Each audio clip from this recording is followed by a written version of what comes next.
promising world. The continent of Africa is abundantly blessed with human resources, and of course, if you ask me, I would say the best brains are from Africa. You go to Europe, go to America, go to Asia, everywhere in the world they look up to Africa before they do certain things, and that is why Trailblazers Africa enjoys presenting people that are doing well on the continent of Africa, and especially those who still believe that this continent that you and I belong, the one we call the black race in the world, is appropriately appreciated. And today on the program Trailblazers Africa today, I've got the gentleman, a very humble man, an able person, someone you like to meet. But before that, let me also say that, you know me already, my name is Moses Owopade, and today is a special day, a day of education, a day of probing ourselves, and of course believing in what you and I can do to make this continent a better place. Well, I always agree with certain statements from some of our leaders that we must strive for a better society. So I have Mr. Roland Agambire in the house. I'd like to welcome you to Trailblazers Africa. Good morning, sir. Good morning, Moses. It's a pleasure to have you on the program today. Thank you very much, and it's also a pleasure. You look quite. Do I say you look very handsome? Thank you. Okay, but what was the background like? What was the beginning of Roland like? Roland is from a very small town in the Upper East region, precisely Kasanana district, Sirgo. And it is a town that is surrounded by the Burkina border, and it is a community that has a lot of business potential based on where it is strategically located. It is a place that has a early modernity because of its missionary influence in the early days. We were lucky to have the missionaries settled in Sirgo and built the Catholic mission, and most of us went to school through the Catholic doctrine. I went to Sirgo Primary School, that is Sirgo Catholic Primary School, and continue my education through to Sirgo Middle School, when it changed to Sirgo Junior High as it is today. Growing from the beginning is a mix of so many things. For me, I started my whole life with a lot of business clouding in my whole life. Business clouding in my mind. At the age of 6, I started selling my own things. I selling cigarettes in the market, and at that time, But were you smoking cigarettes? No, it was just an opportunity to make some money because we didn't have cigarettes in Burkina Faso, and we needed to explore the opportunity of sending these things across. Now, at the time, you had these bodyguards who were always at the border. I created a good rapport with most of them, and I get there, they start sending me around, but I always had to conceal a few cigarettes to be able to cross the border and make some few coins. Also, my father himself is an entrepreneur. He had a few farms in the south, and he had cattle. What he used to do was he farms in the south, in Dampo, buy other food stuff, take it to Burkina and buy cattle from Burkina and bring it to the southern part and sell it. So I had the opportunity to also get involved into his business, even though at that time I was very little, but I could only watch, sit in the stores and just watch people come and buy, and I try to convince them. So growing from that point, whilst I was in school, when I went to primary school, I remember in class 1, I started looking forward to be a leader by asking the school SP. I had to look for the school SP just to get him some few granite paste, locally at the time, just to get him, make me the team prefect. Wow. I mean, in class 1. So what was that? Well, that is lobby anyway. That was lobbying. We don't say that is bribery. No. It was pure lobbying, just to have access to control my colleagues. And so, I saw that even at that time, students were hungry for that kind of granule paste when they are on break. So I started selling some quickly. That's the local name. In the school? In school. Yeah. So from class 1 to class 4, I when it's break time, that's what I was selling. Was it the kind, because I also ate a lot of kulikuli. Yes. Is it the kind that you used to break? Yes. And then yes. Yeah. So getting to class 5, I became the assistant SP. So of course some more work was put in me, so I had to drop the sales of kulikuli.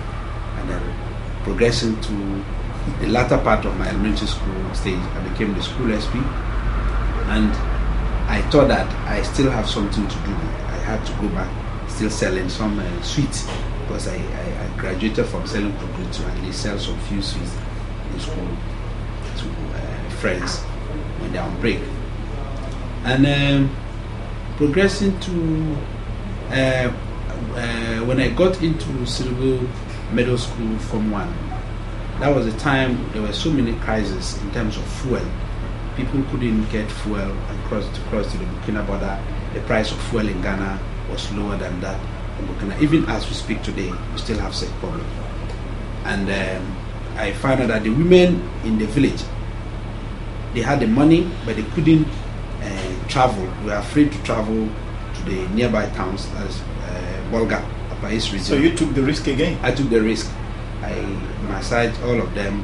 They come together, 10 women, they contribute, and they give me all their money, and I'll go to Navrongo, go and rent a vehicle, buy a barrel of fuel, and then put it in the car and bring it to Serbo and share it amongst them. So of course I would put my margins and ensure that when I come, I'll share it, and what is on top. Yeah, let me cut you in there. Well, from cigarette seller to kuli seller, to street seller, to fuel seller, now the chairman of RLG. Well, I've been speaking with the chairman of RLG, and his name is Mr. Roland Agambire. Now, at that tender age of 6, 7, 8, 10, what influenced you that you could make money?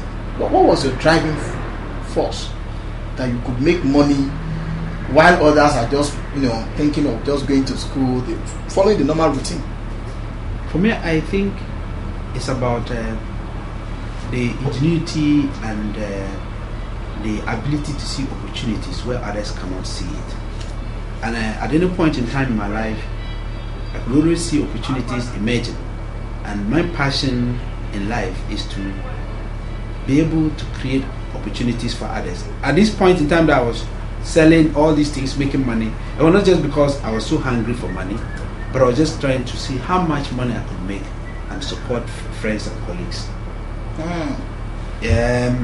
I saw that, of course, I was coming from a family where I had so many siblings. My father is married to 10 wives, and of course I have a lot of brothers and sisters who... Can you identify your number? My number in terms of... Among the children? I can't, because wow. Of course I should be around the 30th or the 20th. Oh. But you see, this is to tell you the kind of pressure that is on the resources of a parent who have so many wives and so many children to take care of, if actually he can take care of all of these children in school. But I think that it is not something that could allow brothers and sisters within the same cluster to suffer. So I had the opportunity, of course, to go to school. Some of my brothers never had the opportunity. So how could I help them so that they can also go into school? Because every time I engage them in showing them, the only time I could get the favor of my grandfather at the time was when he didn't understand why one should go to school. He thought the most favored child is the one who wants to go, who is a shepherd and who go into taking care of the animals and fetching water, watering, dry season, farming. But that was not my mindset. The only time you have a parent wanting to be happy with you is when my results, when I'm called upon, that I'm first in class, and I'm always determined. I was So always you were, determined. in spite of all of this, you were still coming first in your Of class. course, because I have always put myself to test. I have and I had a very good rapport with my teachers, because I'd ensure when I know that I'm not making money from my business, what I do is I fetch water to my maybe class teacher's house, and then the wives and all those people, they're excited, and sometimes I get food from there, eat and go home. And taking that through to growing with that kind of environment, what I learned is that anything you put your mind and you want to achieve, it is possible. There's no barrier in terms of whether your parents have made it from the beginning, or you must make it for others to also benefit. So what you are trying to say in essence is, it doesn't matter who parents you, you can make something out of your life. You can make something out of your life. Well, he has ability to see opportunity when others are not seeing it, and what an interesting profile. You know, I'm always very glad to have people like this who started from nowhere, and today they are somebody. But something, you know, he mentioned that was very important was that while he was still a young child, he was considering, he was, you know, concerned about others, not actually yourself. But now, in Africa, we have always said that we are not creative. We are trying to go now into the main issue. Now, would you say that African creativity is in doubt? No. Africa, we have a lot of creative minds in Africa. Now, if you go into the gallery world where art and fashion go together, African arts are more appreciated in the Western world. I have been in the African art business for the past 12 years. African art business? Yes. Apart from RLG? Apart from RLG, before RLG came into being, there was Craft Pro. You know, I have a group of 7 companies now. And before RLG, Craft Pro was the beginning in the craft business, where I saw opportunity in the basket business in a locality where I also come from, that is Upper East region. And these baskets... You are a basket weaver? No, I can weave basket. But what I did was to put my entrepreneurial skills in training people and ensuring that they were weaving the kind of quality that the international market was looking for. So creativity is beneath Africa. Africa have all the creative mind, whether you've been to school or not. If you go to Upper East today, the kind of basket that these people weave, it will marvel you. And you get into Germany market and everybody's crazy about it. They really wonder whether this is hand woven. But this is a product that caught up into the international market. So when I moved from secondary school and I started working in a Vrungo Health Research Center, which is part of my history of moving, progressing from secondary school days and then moving into a formal job, I tried to still engage myself into business. That time I sold a few used clothes, and then went across the Togo border to bring in some used clothes that was more useful. Sorry, at what age were you doing this? How long? At that time I was about 20 years old, and then when I started working in Agambire, it was a good job because I was a supervisor at the time, and that gave me so much money, and there was no need just taking salary and keeping the salary when I was already looking for money to create other opportunities. So I made sure every time I received my salary, I invest it into the business that I was doing. And I realized at that time people could not get good dresses to wear, shirts. People want nice shirts, but all that they were getting were some of these Chinese cheap clothes. So, but with the used clothes, you are able to get very quality, but not too stretched, not too used, and these were the things I got myself into.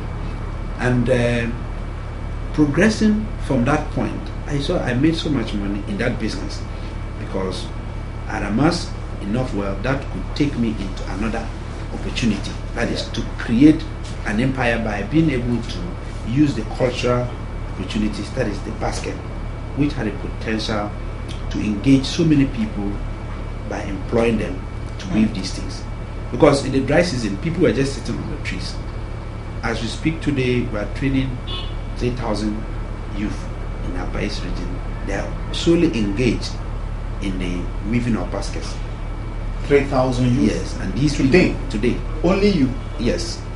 And these people, we purchase the basket outright from them and export it. Locally, it is not even enough.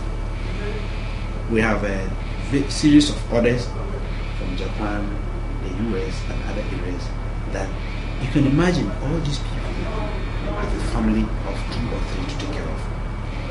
Their children are in school.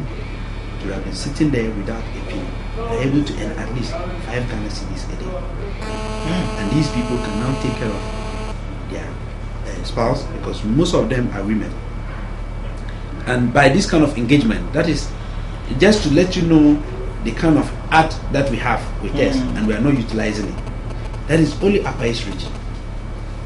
And all these people who are engaged in this kind of thing have an element of art. So if people say that Africans have not got any art, or they are not creative, then it's a lie. People are refusing to see the opportunity in the African mind. Moving to RLG Communications. Sorry, we're going to go for this short break, and we'll be right back, and then we'll be talking more. I've been speaking with Mr. Roland Agambire. He's the chairman of RLG. Well, I knew him as the chairman of RLG, but now I've got to know that he's also in charge of those that weave baskets. And then he has 3,000 youth working for him. Well, if you're interested in weaving baskets, you better contact me. So I link you up with Mr. Roland. I'll be back after this short break. 1 for the money, 2 for the show. If we get ready now, step on my boots and shoes. And so we believe as diasporians, it's our duty and responsibility to help with the development of Africa. The destiny of Africa is in our hands. And so we should prepare ourselves for that leadership role. If my style is to have a worldwide organization that is fighting for peace, some traditional rulers may have their own vision to assist, in any other form. If you listen to me very well and you practice what I'm saying, that's the legacy I'm giving you. Indeed, the continent of Africa is blessed with a lot of potentials and resources. No one can make the continent great except Africans themselves. Join Moses Owopade on Crystal TV every Saturday at 10:30 to 11:30 a.m. on Trailblazers Africa. Trailblazers Africa, celebrating African potential. Welcome back, still Trailblazers Africa, and having a very wonderful moment with the chairman of Agams Group. He's the CEO of RLG as well. Of course, under Agams Group, we have 7 other companies. We have RLG, we have the Craft Pro, we have Asong Taba, we have Evolutions, we have ACI Financial Services, we have ACI Construction, and the Mara Trading Limited. Well, this gentleman, he started his business, or as a businessman, from age 6.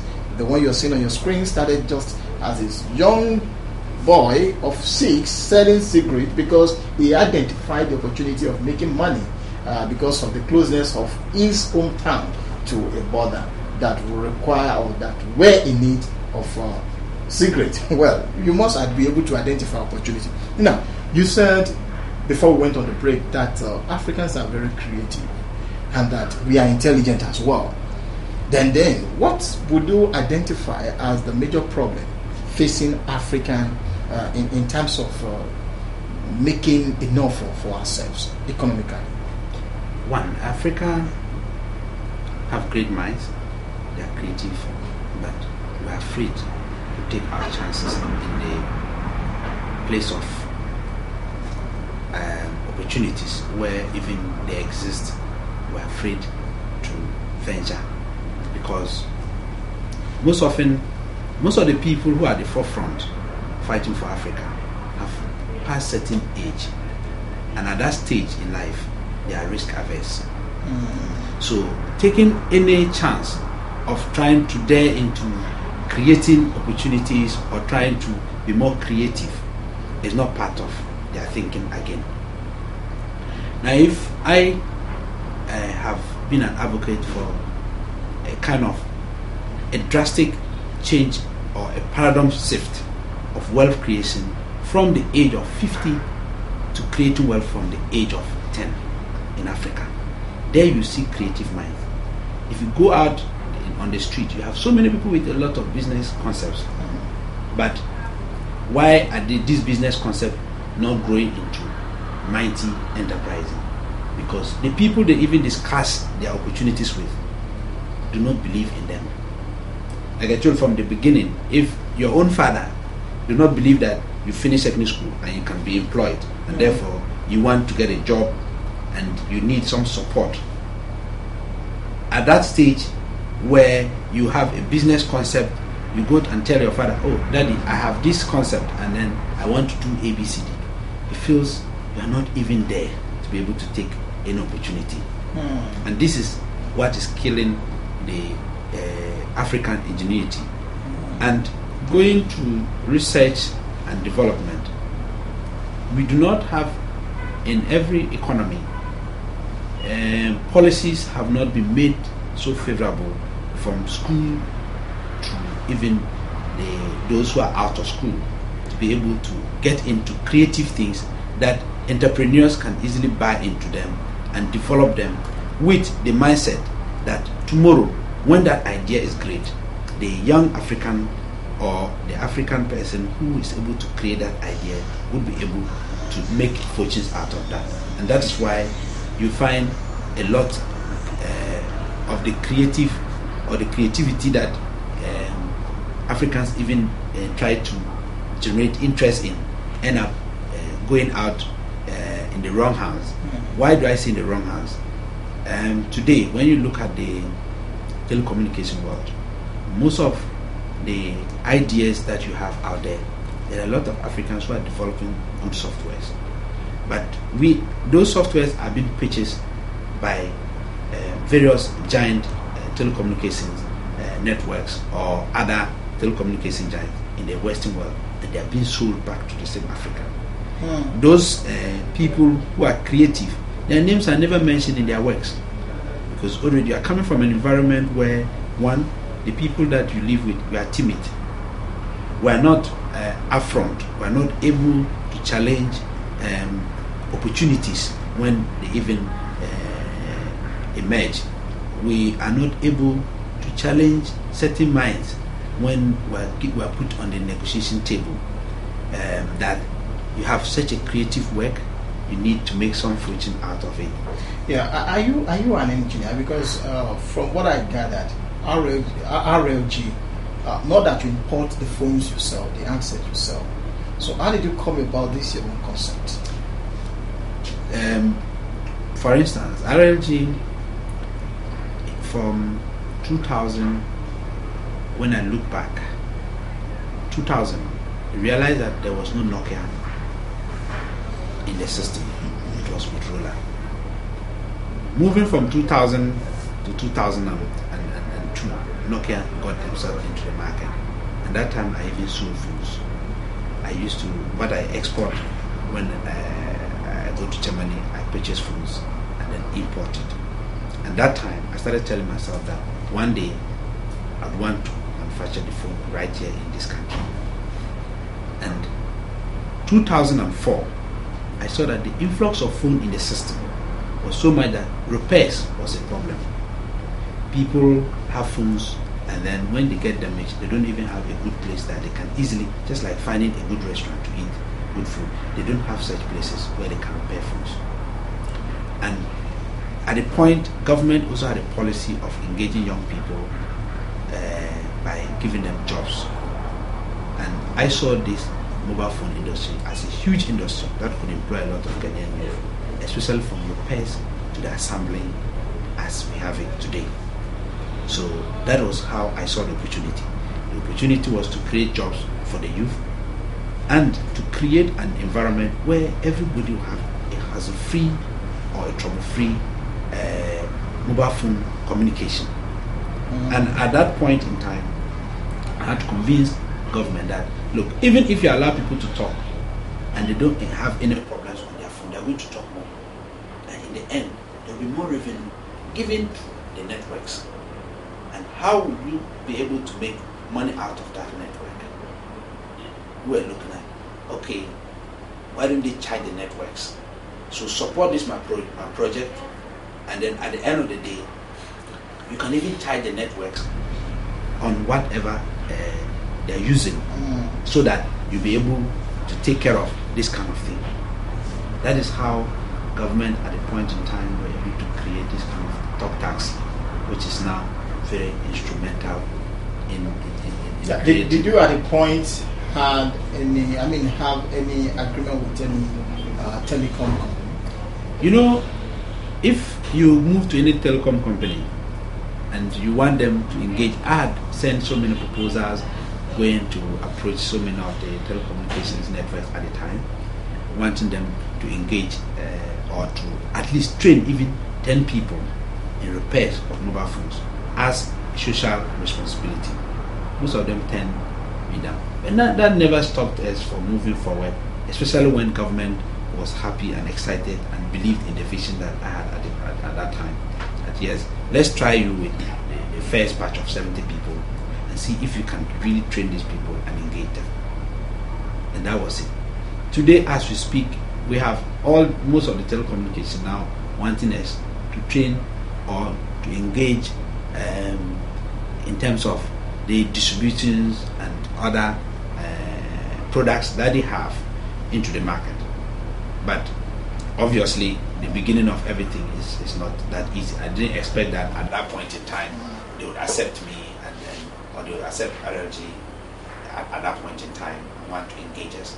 Everybody wants a success story, and they didn't see any success in whatever you're doing, and they don't know you anywhere. So obviously, that impediment, it was rather an opportunity to grow the business, because it was something that when I meet challenges on the way, they rather strengthen me to be able to be more ingenious and look for possible ways of generating enough opportunity within the same cluster. But when discouragement was set in, when you have tried all you can, and yes, it appeared nobody seems to understand you, were you not at one point discouraged and said, look, I only want to help the youth, let the youth be, and then I live my life? No, never be discouraged.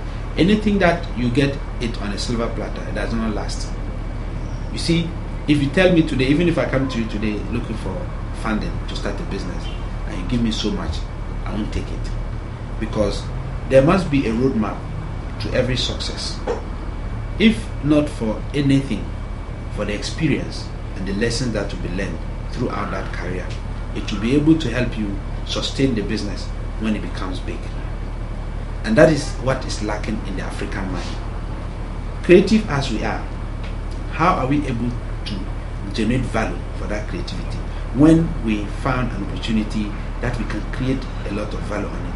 And as we move along, when we meet challenges, we give up so fast. That is not what happens in the Western world. As it gets tougher and more difficult, that is when they even invest more and try to find out why. So that, because today we are all a witness to telecommunication and the internet world. It wasn't created on a silver platter. It took somebody a lot of time to be able to think through, and the computer world to think through what is in your mind. What is in my mind? What do I need to ease up the typing that we used to do with a typewriter? And after creating the opportunity, anything that is too easy, then you can't make money out of it. It must be difficult, because if it's difficult, so many people cannot do it. That gives you the exception, and that makes you who you are in society. So I do not expect anything to be easy, whether at this stage or beyond. It gets more tougher, because with RLG today, for you to even think about a phone being made in Africa, it's unthinkable. Yes, I was about asking, how do you build it? These are things that are done locally, right? Yeah. So how do you go about it? Yes, from the time that we started the repairs and we learned about all the problems, I do not like to jump to things that I don't have control over. When we started repairs, we got to know the problems and the frustrations of customers in using various handsets. That gave us the opportunity to develop a phone that is tailored to meet the needs of people. Now, if you see any phone that you know in the world, the components is made of hardware and software. Hardware has it from the day that you think about the kind of box you want to create for the phone, the kind of shape the phone must take, and the kind of key parts that needs to be used, and the outlook that it needs to come out with. The software is the content. The content is about what kind of features do you want to see on it. Do you want an outlook that has internet connectivity, or what kind of outlook? Do you want an outlook that gives you certain space, the screen size? What is the outlook that you're looking at? And this is what the phone is made of. Running on a board. Now, all of us, or all the communication, all the brands that you see in the market have one place. They all purchase the various components from different sources. The motherboard, which you know, which I know, of which the motherboard is purchased somewhere else. You have the key parts being manufactured elsewhere. So what RNG does is to assemble all these things and then fix it. Yeah, RNG. What is RNG? RNG, initially it was program links, and as we moved forward, we looked at the broader picture of, like I told you from the word go, I want the organization to be bigger than me. So